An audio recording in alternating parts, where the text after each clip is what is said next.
You have a nice place here, Abe. Thanks, Barney. Took a lot of work, but it was worth it. Now, what did you mean about Martin Luther King being a Republican? Just what I said.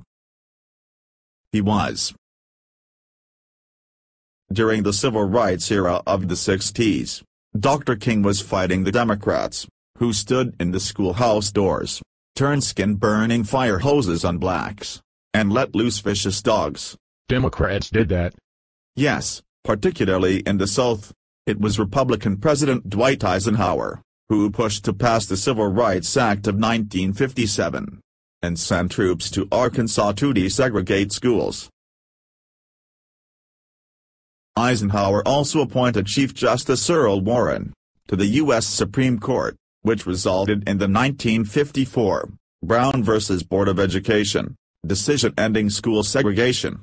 So what makes so many people think that Democrats were such supporters of blacks? It baffles me that we're taught that Democrats are the civil rights champions.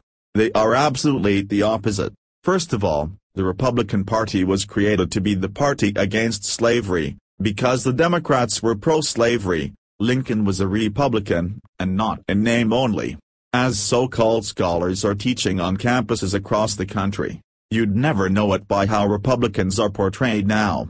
But we were the anti-slavery party at the beginning, and we still are. Really? Yes, and the very first Republican president freed the slaves and was hated for it.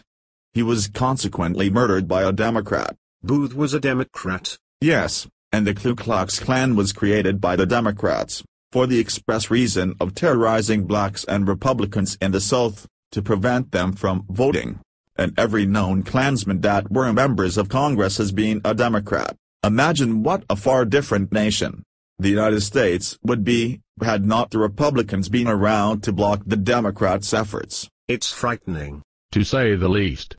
Further, the first Grand Wizard of the KKK was honored at the 1868 Democratic National Convention. Not one Democrat voted for the 14th Amendment to grant citizenship to former slaves, and even today, the party ignores those decades of racism. I'll give you a much more detailed history of the politics of liberal racism at dinner, but for now, just a bit about the 60s, and how Democrats managed to con the black community to begin voting for them. In the 60s, Attorney General Robert Kennedy, along with his brother, the president, understood the power that a black voting bloc had, and worked toward desegregation.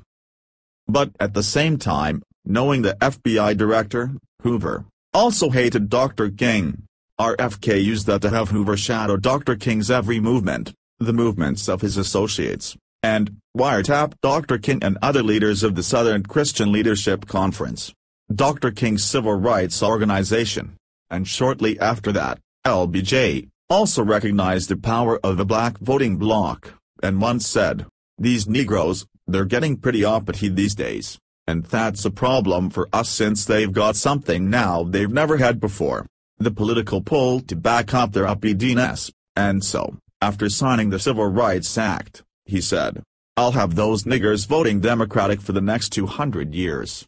Oh my God. Holy crap. Yep, the truth is almost always stranger than fiction, but fiction has been a large part of the Democratic Party's history. Hey, are you guys about ready to go to dinner? Yes, I'm famished. And, I could use a good stiff drink. Let's go. I'm with you guys, let's go.